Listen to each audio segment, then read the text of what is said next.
Mulia Ketua Mahkamah Konstitusi, yang mulia para hakim konstitusi, pemohon dan kuasa hukumnya, termohon dan kuasa hukumnya, dan pihak terkait. Izinkan saya berdiri di sini sebagai ahli, khususnya bidang keahlian saya adalah bidang IT dan digital forensik. Silakan lanjut. Inti poin yang ingin kami sampaikan itu adalah beberapa hal, bahwa sesungguhnya Sirekap adalah bagian dari komitmen KPU dalam hal penggunaan teknologi informasi untuk mendukung terpenuhinya prinsip-prinsip dasar demokrasi pemilu dalam bentuk keadilan, transparansi, akuntabilitas. Kemudian seharusnya kualitas dan keadaan teknologi yang digunakan dalam proses pemilu, baik sebagai alat utama ataupun sebagai alat bantu, harus dibangun dengan standar kualitas yang tinggi. Kemudian, namun di dalam implementasinya, kami melihat bahwa Sirekap dalam pemilu 2024 ini tidak memenuhi kualifikasi sebagai sistem yang kredibel sesuai dengan yang diharapkan. Implementasi Sirekap di lapangan memuat banyak keganjilan yang mengarah kepada terfasilitasinya kecurangan dalam pemilu. Dalam hal ini KPU sudah lama menerapkan digitalisasi berbasis teknologi informasi dalam beberapa siklus pemilu sebelumnya. Namun selalu timbul permasalahan dalam implementasinya sehingga bisa menimbulkan kecurigaan bahwa jangan-jangan sistem IT dalam proses pemilu digunakan untuk sarana kecurangan. KPU telah menyebut bahwa Sirekap sebagai alat bantu untuk hitung suara pemilu. Tapi dalam persepsi teknologi informasi, sistem informasi, Sirekap seharusnya menjadi alat utama untuk validasi dokumen sebagaimana telah diimplementasikan oleh banyak negara.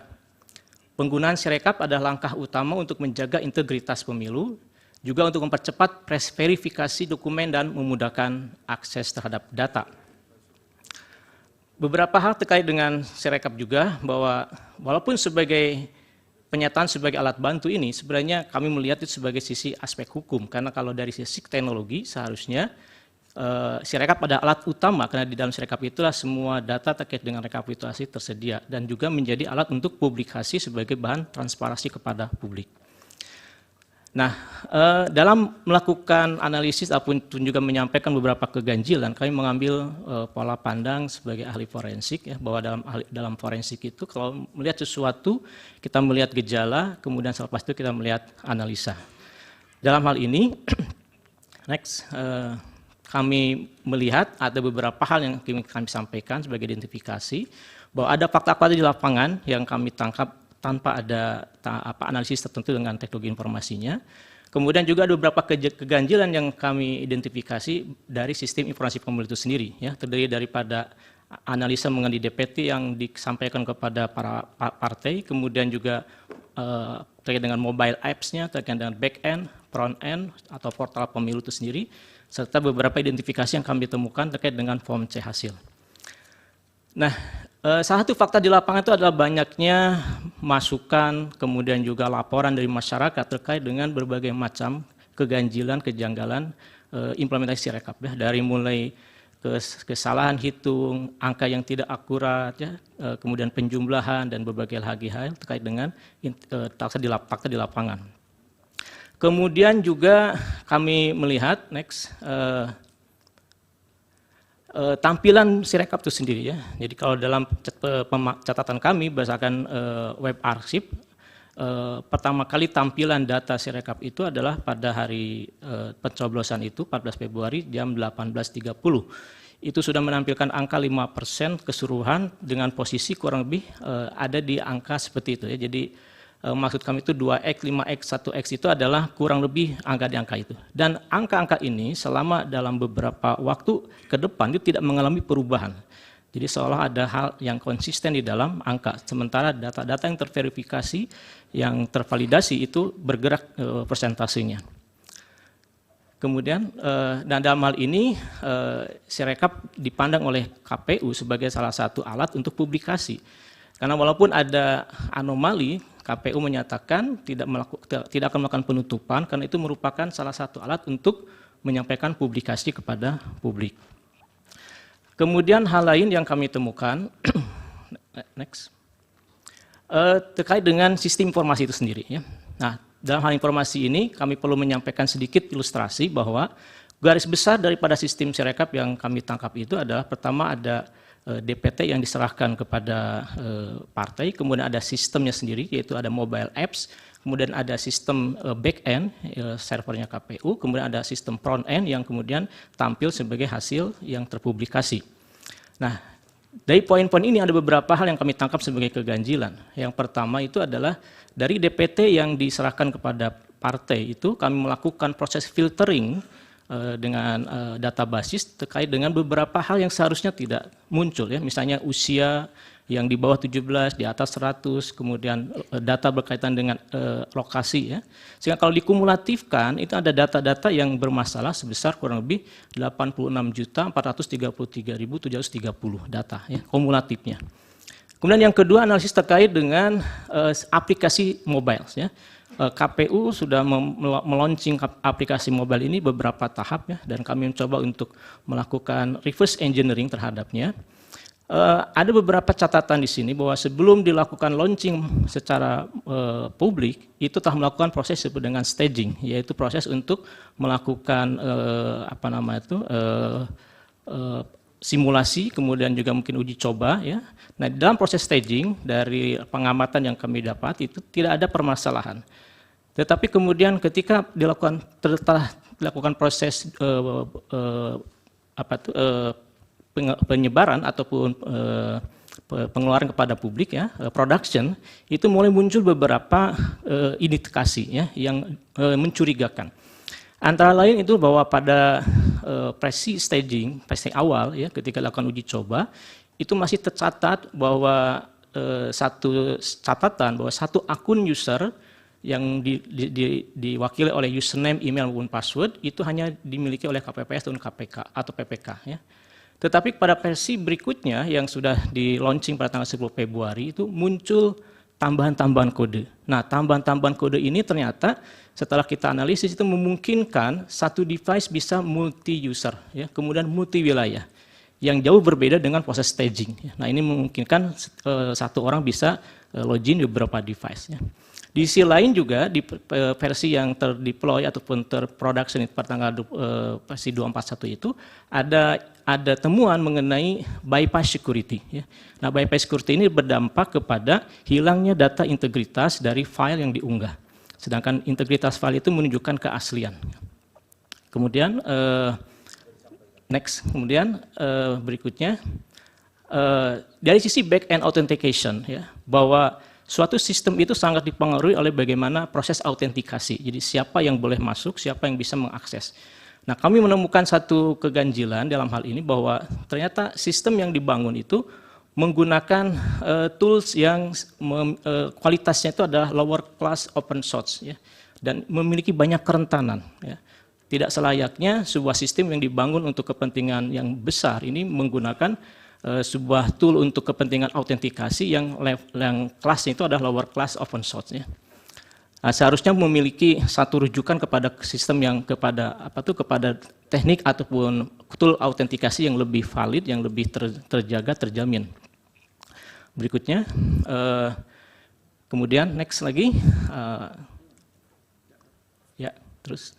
Nah, kemudian dari catatan ini sekarang ada, jadi harusnya salah satu acuan itu ada kepada data dari Gartner, ya, data yang sudah menjadi rujukan dari semua pengembang sistem informasi mengenai autentikasi ini. Ya.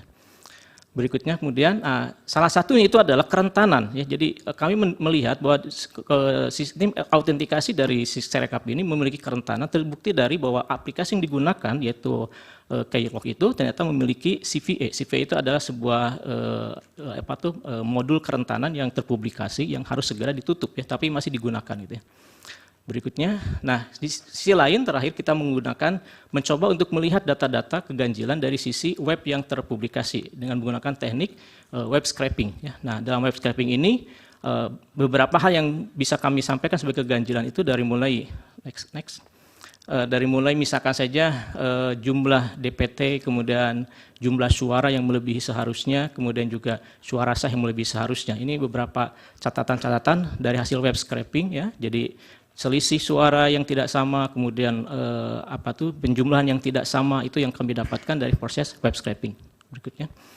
Kemudian pada tanggal 27 Februari itu KPU menyatakan bahwa mereka melakukan koreksi terhadap 154.000 data TPS ya.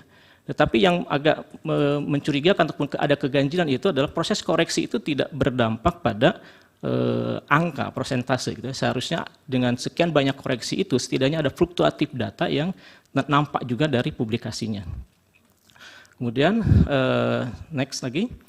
Dan salah satu yang terakhir yang kami identifikasi sebagai ganjalan itu adalah ketika kami mencoba untuk melihat data yang kami download, yaitu C1 hasil, dan dari proses identifikasi mengenai data tersebut, salah satunya yang mencurigakan kami itu adalah terkait dengan ada nama yang sama ternyata tanda tangannya berbeda, ya itu bisa terlihat dari ketika kita mendownload data C1 hasil tersebut kita kemudian verifikasi nilainya ataupun tanda tangannya. Kemudian dari proses tersebut maka keseluruhan temuan ini menegaskan bahwa Sirekap tidak memenuhi standar testing dan validasi yang diperlukan untuk sistem rekapitulasi dan publikasi hasil penghitungan pemilu yang dapat diandalkan. Nah, kondisi ini dibuktikan dengan banyaknya kelemahan dalam keamanan, integritas, dan kehandalan sistem yang berdampak pada terfasilitasinya kecurangan dan akan mengganggu integritas proses pemilu secara keseluruhan.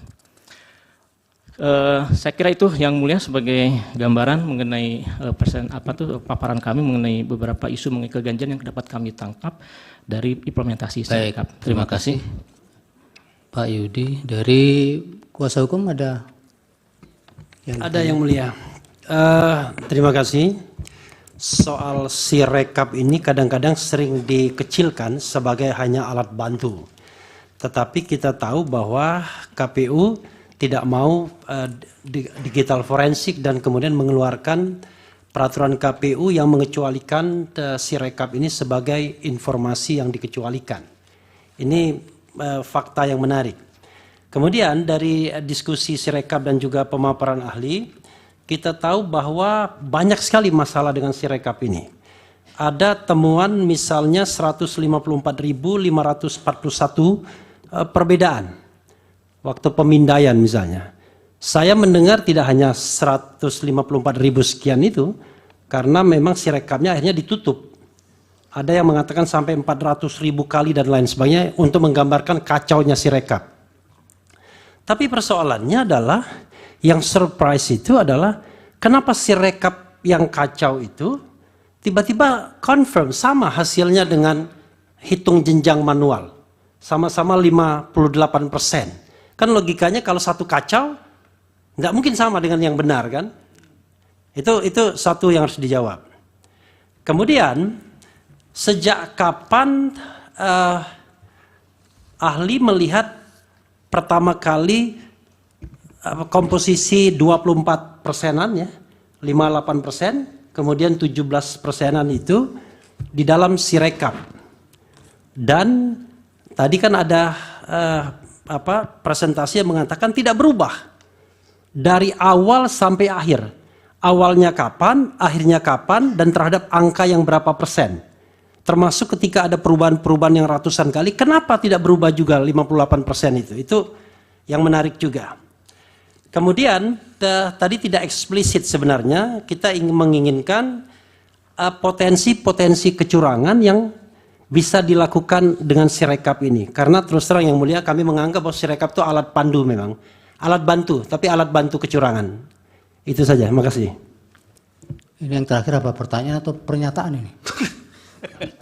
Saya kan tanya potensi kecurangannya di mana? Karena dalam dalil kami itu alat bantu memang, tapi alat bantu kecurangan. Iya. Berarti bukan pertanyaan ya.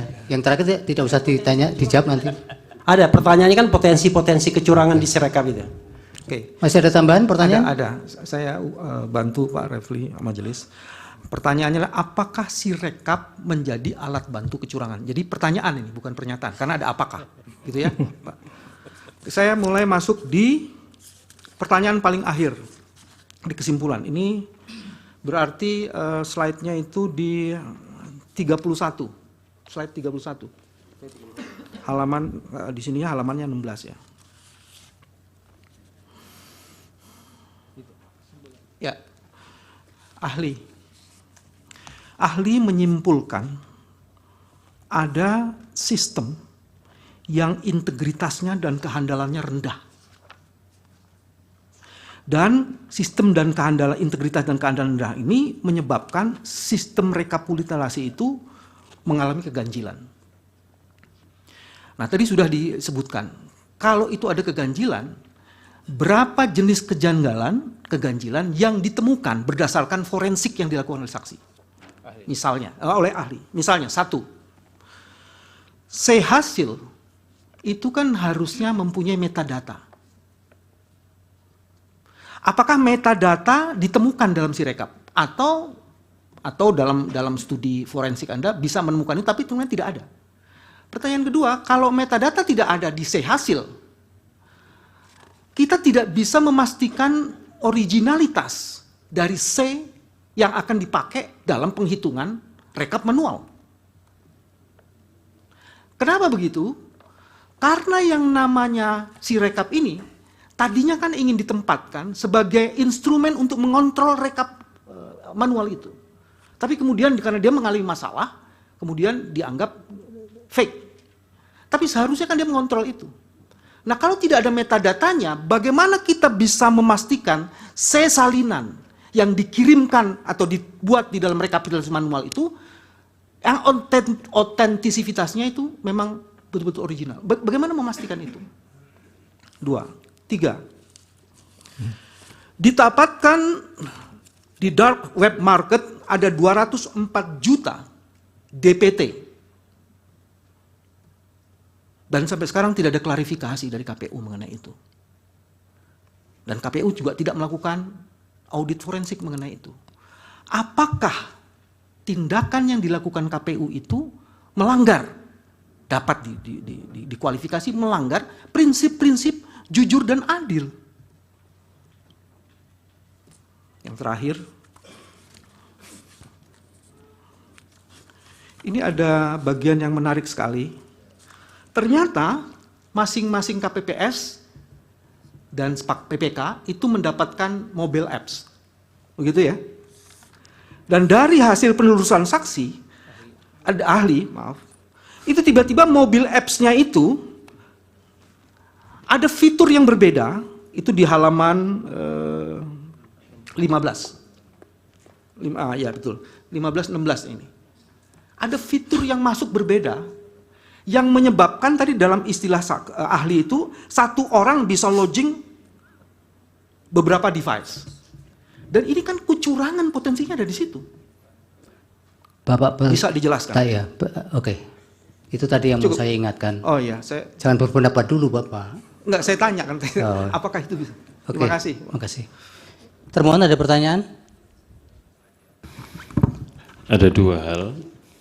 Yang pertama, kalau saya tidak salah dengar tadi, saudara ahli menyatakan bahwa daftar pemilih tetap itu dianalisis pakai Sirekap, padahal sebetulnya tidak, tapi menggunakan SIDALE, Sistem Informasi Daftar Pemilih. Dan tadi disampaikan bahwa berdasarkan analisis atau audit saudara ahli ditemukan 86 juta data pemilih di dalam DPT yang nganeh-nganehi, ganjil atau anomali. Berkaitan dengan hal ini, pada tanggal 2 Juli 2023 ketika KPU Pusat melaksanakan rekapitulasi penetapan jumlah pemilih DPT di tingkat nasional, itu diantara di dalam presentasi itu kami menyampaikan klarifikasi karena ada tuduhan tentang 54 juta data yang dianggap juga anomali. Dan kami presentasikan berdasarkan verifikasi faktual. Dan pada saat itu, karena rekapitulasi terbuka, dihadiri oleh Bawaslu dan juga dihadiri oleh 18 partai politik, tidak ada yang komplain berdasarkan ini. Karena sejak awal proses pemutahiran data pemilih, begitu mendapatkan daftar pemilih sementara, semua peserta pemilu partai politik diberikan. Sampai untuk mendapatkan tanggapan dan masukan, sampai dengan final pada tingkat DPT. Nah, pertanyaan saya adalah, ketika saudara ahli tadi menyatakan ada 86 juta data yang dianggap anomali, apakah saudara melakukan verifikasi faktual? Karena kami melakukan verifikasi faktual. Partai politik juga ikut, Bawaslu beserta jajarannya juga ikut. Yang kedua, saudara ahli yang dijadikan objek gugatan di sengketa Mahkamah Konstitusi ini adalah SK KPU nomor 360 tahun 2024 tertanggal 20 Maret 2024, yang itu merupakan keputusan yang didasarkan pada rekapitulasi hasil penghitungan perolehan suara secara berjenjang dari TPS, kecamatan, kabupaten, provinsi sampai pusat. Sepanjang yang kami ketahui, mulai dari rekapitulasi di tingkat kecamatan, yang digunakan adalah formulir C hasil hard copy tertulis yang dibuka dari kotak suara. Pertanyaan saya, SK KPU nomor 360 yang jadikan gugatan atau objek sengketa di sini ini berdasar dari yang berjenjang itu atau dari Sirekap? Terima kasih, Majelis. Dari pihak terkait, silakan. Saudara Hotman yang akan bertanya. Silakan Pak Hotman. Saudara ahli, dalam praktek sampai Mahkamah Agung, agar audit dari ahli digital forensik memenuhi syarat, diperlukan berbagai persyaratan. Salah satu contoh kasus terbesar akhir-akhir ini adalah kasus narkoba Jenderal Teddy Minahasa, di mana saya sebagai salah satu kuasa hukumnya. Pada waktu itu ada 2 ahli digital forensik. Salah satu pertanyaan pertama adalah, apakah saudara ahli punya sertifikat internasional sebagai ahli digital forensik? Itu pertanyaan pertama. Karena di pengadilan umum itu kalau Anda tidak punya, Anda tidak diakui.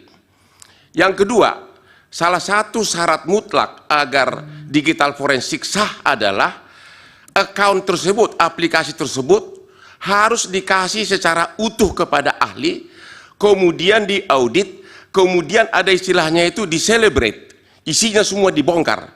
Itu mirip dengan audit kantor akuntan. Tidak mungkin kantor akuntan melakukan mengeluarkan neraca rugi laba tanpa diaudit semua dokumen dari perusahaan. Pertanyaan saya, apakah Anda pernah melakukan audit digital forensik di mana KPU, ya ini harus KPU menyerahkan kepada saudara Sirekap tersebut untuk Anda audit? Pernah nggak dikasih? Dan kemudian dibuat berita acaranya dan kemudian di-celebrate isinya semua. Disitulah ketahuan kelemahan sistemnya dan sebagainya. Dan itu banyak parameternya. Pertanyaannya, apakah Anda itu hanya membuat kesimpulan dari publikasi-publikasi di media dan tuduhan-tuduhan saja, sepotong-sepotong, tanpa pernah melakukan celebrate atau digital forensik utuh isi dari Sirekap tersebut? Terima kasih. Baik, dari Hakim. Cukup, silakan Pak Yudi dijawab singkat-singkat saja. Terima kasih. Mungkin dari yang terakhir ya, Pak Hotman. Celebrate itu nama alat, Pak, untuk kepentingan mobile forensik. Jadi istilah di celebrate itu tidak tepat itu ya. Beberapa pertanyaan mungkin yang coba saya cermati. Pertama kepada penanya dari KPU. Jadi tadi yang saya sampaikan itu memang sumber datanya itu adalah dari file yang disampaikan kepada partai ya. Nah, kami mencoba untuk melakukan query, melakukan pengecekan ya.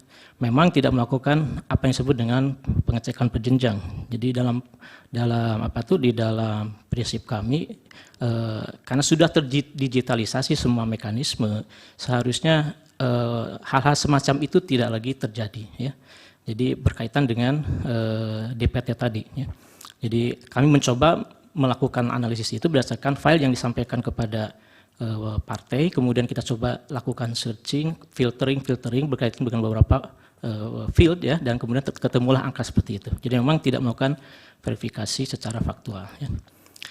Kemudian yang terkait dengan, sekali lagi mungkin kembali ke Pak Hotman ya. Jadi Yang saya sampaikan itu adalah pola pikirnya Pak, pola pikir digital forensik ya. Jadi kami tadi dalam paparan ini tidak menyatakan bahwa kami melakukan aktivitas digital forensik. Karena memang kalau digital forensik secara resmi itu harus ada request, harus ada banyak prosedural ya. Nah yang kita lakukan itu adalah berdasarkan data dan fakta yang ada ya. Kami tadi menampilkan source code. Dari mana source code itu? Dari yang terpublikasi sebenarnya. Siapapun bisa sebenarnya. Karena itu bisa didapatkan secara langsung di dalam publik ya. Orang-orang IT saya kira mengerti betul apa yang disebut dengan web scraping, apa yang disebut dengan JSON ya, itu hal yang sudah biasa dilakukan. Jadi secara prinsip kita tidak melakukan digital forensik ya. Dan kalau berkaitan dengan kompetensi, alhamdulillah saya sudah hampir 20 tahun bergelut dalam dunia digital forensik, punya S2 digital forensik, S3 pun juga digital forensik. Kalau untuk masalah sertifikasi dulu pernah mengikuti beberapa sertifikasi. Terima kasih. Kemudian berkaitan dengan dari Bang Refli dan Pak Bambang mengenai kapan mulai terdeteksi angka itu. Jadi kalau kita membuka satu situs, nama itu adalah web archive atau arsip internet itu, maka kita bisa melihat pada tanggal 14 Februari jam 18 itu ada saat pertama kali Sirekap itu muncul datanya. Jadi dalam WIB itu kurang lebih sekitar jam 18.30. Nah, angka yang muncul itu sudah di angka 57, kalau tidak salah ya, 20 sekian untuk 01, 57 untuk 02, kemudian 03 pun ada di angka itu. Ya. Nah, angka ini tidak banyak berubah. Bahkan ketika saya sampaikan, ketika ada pernyataan mengenai ada kesalahan terkait dengan 154.000 TPS, itu ternyata tidak berdampak. Ya. Logikanya ketika proses verifikasi, ketika data itu masuk ya, maka tentunya proses validasi itu akan bergerak dengan cepat, dinamis ya. Nah, dinamis itu tentunya akan juga berdampak kepada pergerakan angka. Dan saya kira itu pernah terjadi pada kalau ada publikasi-publikasi hasil itu selalu ada pergerakan angka ya. Nah, pergerakannya tidak terlihat seperti itu. Kemudian kenapa yang muncul di Sirekap dengan yang berjenjang ini sama. Ya. Justru itulah yang menjadi pertanyaan, kenapa yang sama. Ya. Jadi ketika ada permasalahan di Sirekap, kemudian dikonfirmasi dengan berjenjang, ternyata kok sama gitu ya. Nah itu justru yang harusnya nanti menjadi kewenangan dari mungkin majelis atau siapapun memerintahkan untuk kepentingan audit, untuk memeriksa betul kenapa kok bisa seperti ini. Gitu. Terkait dengan hilangnya metadata hasil. Jadi memang dalam dunia image forensik khususnya bahwa yang namanya metadata itu sesuatu yang krusial. Metadata itu akan memberikan identitas mengenai keaslian originalitas suatu objek. Ya. Dalam hal ini kalau saya gambar diunggah maka akan ada metadata. Di situ akan cerita mengenai kapan, kemudian kualitasnya sebagainya. Nah dalam kasus ini kami melihat bahwa ada upaya untuk kemudian mendrop informasi metadata. Dengan hilangnya metadata, maka kemudian kita tidak bisa lagi memverifikasi. Kalau dari sisi aspek hukum forensik, ketika suatu data metadata sudah hilang, kita tidak bisa lagi mengatakan itu sebagai asli, ya, otentis. Ya, kenapa? Karena sudah hilang hal-hal yang menjadi alat ukur mengenai autentikasinya, originalitasnya, gitu. Kemudian terkait dengan bahwa tahun berapa tadi ya, ada DPT yang terpublikasi ya, secara umum di publik ya, mungkin sebenarnya dari satu sisi, apalagi dengan adanya undang-undang PDP, justru yang punya tanggung jawab untuk mengawal, menjaga data-data pribadi, termasuk nama, alamat, itu termasuk data pribadi, adalah mereka yang memegang data itu, pengelola datanya ya, seperti itu. Nah seharusnya mereka yang memberikan klarifikasi. Jadi ketika tidak ada klarifikasi tentunya itu menjadi suatu pertanyaan, kenapa tidak diklarifikasi gitu. Kemudian terkait dengan adanya beberapa ilustrasi mengenai perubahan fasilitas ataupun akses daripada mobile Sirekap. Tadi disampaikan di dalam presentasi bahwa pada tahap awal yaitu staging, ya, staging itu ada sebuah istilah di dalam pengembangan aplikasi, tahap untuk konfirmasi desain, konfirmasi segala sesuatunya, dan saat itu tidak ada masalah. Waktu itu kita melihat saat staging ini satu akun KPPS itu satu device ya, seperti itu. Tetapi ketika kemudian muncul versi berikutnya, ada beberapa versi update itu khususnya pada versi 241 itu, kita coba lakukan lagi reverse engineering ya. Jadi kami sampaikan reverse engineering itu adalah sebuah proses untuk kita mencoba mengambil source code yang ada, kemudian kita melihat bagaimana cara kerjanya untuk kepentingan mempelajari prosesnya. Nah, kita menemukan ada beberapa code yang ternyata setelah kita coba terjemahkan code itu bermakna menghilangkan, bermakna memberikan fasilitas kepada satu KPPS untuk bisa juga login di beberapa device dan di beberapa wilayah gitu. Itu mungkin yang terjadi. Terima kasih. Maksudnya gini, saya bisa tambahkan sedikit ada supaya ini klarifikasi. Maksudnya gini, kalau satu apps mobile itu setelah diserahkan oleh vendor kepada pemilik itu tidak ada masalah, tapi beberapa hari sebelum pencoblosan menurut yang tadi dikemukakan itu ada masalah, dan masalah itu memberikan akses pada orang selain pemilik itu untuk juga mengubah, itu kan kecurangan ada di situ, Pak.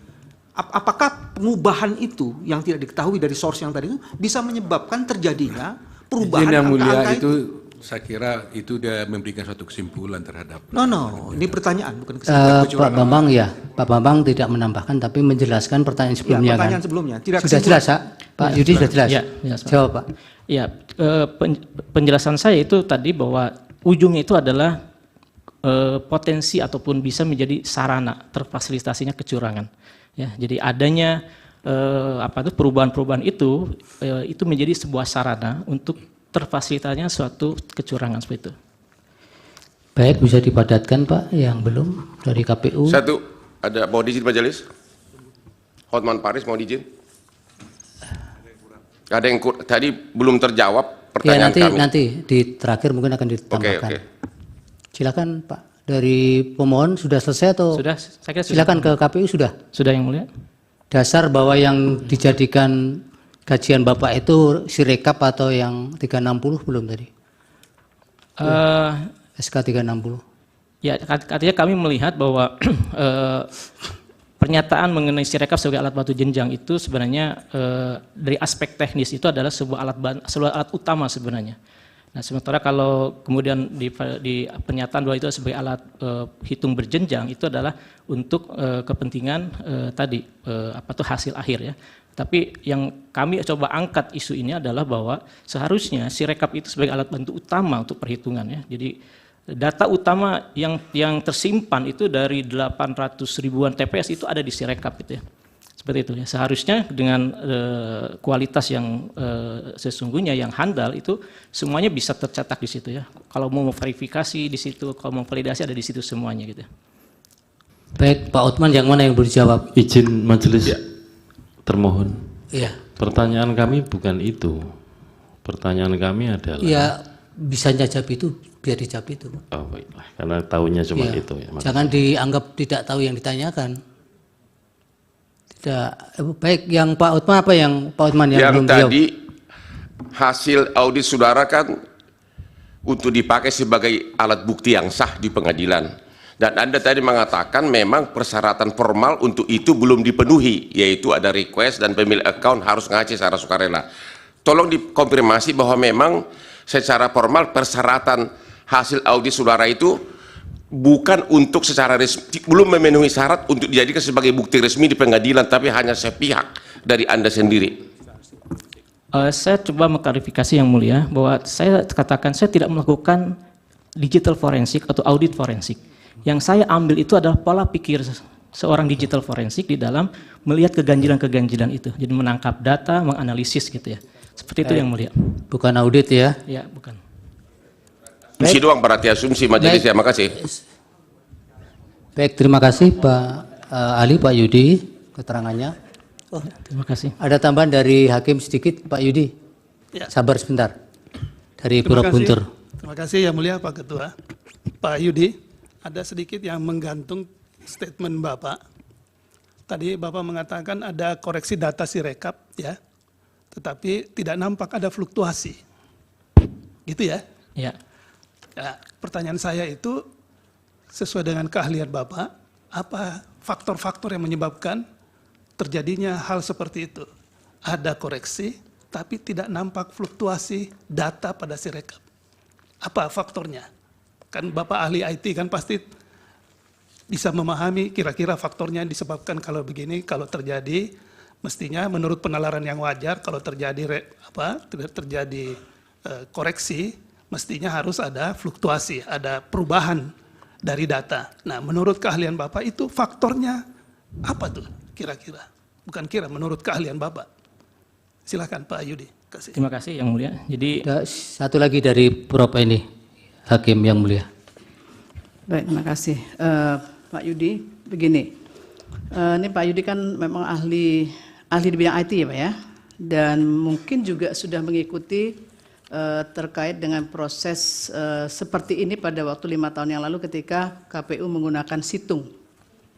Saya ingin kemudian ada tambahan sesuai dengan keahlian dari Pak Yudi, apa sesungguhnya yang signifikan berubah dari situng kemudian menjadi Sirekap itu pada saat itu juga disebut sebagai alat bantu gitu. Nah, ini tolong ada penjelasan yang lebih mendalam soal itu. Karena dulu juga situng ini juga menjadi salah satu yang dipermasalahkan di dalam proses persidangan dan sekarang muncul lagi Sirekap. Lah ini coba dijelaskan dari sisi keahlian Bapak apa sesungguhnya sudah berubah sebagaimana juga pada waktu persidangannya dulu itu juga ditekankan mengenai bagaimana seharusnya untuk lebih mengoptimalkan keakuratan dari penggunaan sistem itu. Coba dijelaskan apakah ada perbedaan yang sangat signifikan dari kedua sistem itu. Terima kasih. terima kasih Yang Mulia. Tadi terkait dengan kenapa tidak ada fluktuasi ya, ketika ada perubahan tidak ada fluktuasi.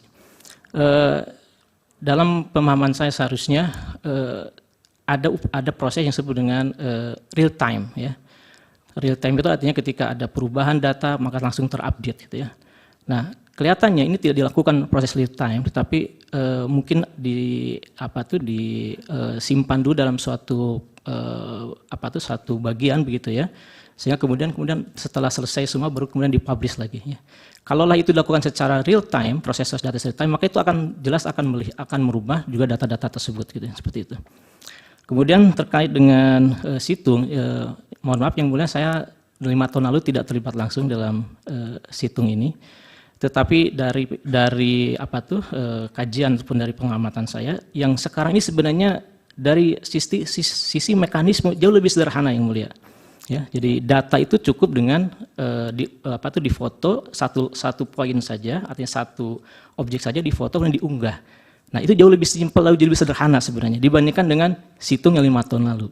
Nah, seharusnya dengan proses 5 tahun berlalu dengan berbagai macam masukan 5 tahun lalu, seharusnya sekarang tidak ada permasalahan itu ya. Apalagi mekanismenya jauh lebih mudah, lebih sederhana dalam hal mengunggah data untuk kepentingan rekapitulasi gitu betul. Saya kira itu Yang Mulia. Cukup ya. Baik, Pak Yudi, terima kasih keterangannya. Terima kasih. Silakan, mudah-mudahan bermanfaat. Untuk saksi yang dari Zoom itu terganggu nggak dengan perbedaan waktu? Benar Yang Mulia. Jadi kalau diperiksa kami dulu, minta izin. nanti baru kita break ya? Iya, Yang Mulia. Oke, silakan disuruh masuk. Iya. Oh, dia Zoom kok suruh masuk Via Zoom, gimana? Yang Mulia. Baik. Pak Adnin Amrin Harun ya.